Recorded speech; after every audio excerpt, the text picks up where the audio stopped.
আজ পর্যন্ত কোনোদিন মুসলমানদের উৎসব শবে বরাত একটা হিন্দু মসজিদে দেখার জন্য আসলো না। মুসলমানদের উৎসব শবে কদর একটা হিন্দু কোনোদিন চাওয়ার জন্য আসলো না। মুসলমানদের উৎসব রমজান মাসের রোজা একটা হিন্দু কোনোদিন তোমার সাথে সমাজ করার জন্য রাখলো না। একটা হিন্দু কোনোদিন তোমার ঈদের নামাজে আসলো না। একটা হিন্দু কোনোদিন তোমার সাথে জুমার নামাজে অংশগ্রহণ করলো না, তোমাকে দেখার জন্য পর্যন্ত আসলো না। তার কারণ হলো হিন্দুরা মনে করে এটা মুসলমানের উৎসব, আর তুমি মুসলমান হইয়া হিন্দুর দুর্গা পূজায় কিভাবে গেলা? তোমার কি হয়ে গেল? তোমার কি লজ্জা শরম তুমি ধুয়ে ফেলে দিয়েছো? তোমার কি কোনো লজ্জা শরম নাই? লজ্জা শরম নাই? আবার কি সুন্দর বলতেছ, ধর্ম যার যার উৎসব সবাই। হাই হাই হাই, ও মুসলমান যুবকেরা ভালো করে শোনো, ধর্ম যার যার উৎসব সবার, তাইলে বিয়া যার যার বউ তো সবার।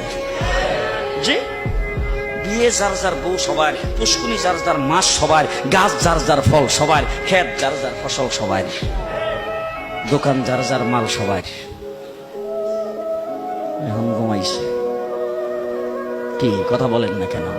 তাহলে আমার দোকানের মাল যদি আমার হয়, আমার ক্ষেতের ফসল যদি আমার হয়, আমার গাছের ফল যদি আমার হয়, আমার গাছের নারিকেল যদি আমার হয়, আমি বিয়ে করলে বউ যদি আমার হয়, মুসলমান আমার পুষ্কুনির মাস যদি আমার হয়, তাইলে ধর্ম যার উৎসব তার।